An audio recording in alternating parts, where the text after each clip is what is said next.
নে হ্যাঁ রে বাবাই, এই গোপাল ভাঁড় দেখিস তো? এই গোপাল ভাঁড়ে গোপাল কীরকম করে কথা বলে রে? আর কি বলে?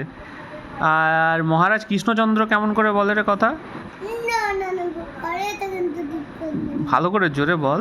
না না না গোপাল এটা কিন্তু ঠিক কাজ করলেন না।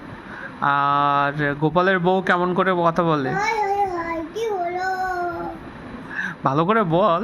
হায় হায় হায় কি হলো? আমার গোপাল কোথায় চলে গেল? আহা, আর পণ্ডিত কেমন করে কথা বলে? বলছিলাম কি মহারাজ? না পণ্ডিতটা, হ্যাঁ বলছিলাম। তাহলে ইয়ে কেমন করে কথা বলে? ওরা বিজ্ঞানী বিজ্ঞানী। মহারাজ মহারাজ মহারাজ এরকম আর আর কার কথা মনে পড়ছে বল? ওই রানীটা। রানী কেমন করে বলে? রানীমা? আমাদের গোপাল খুব প্রিয়। তাই এরকম বলে?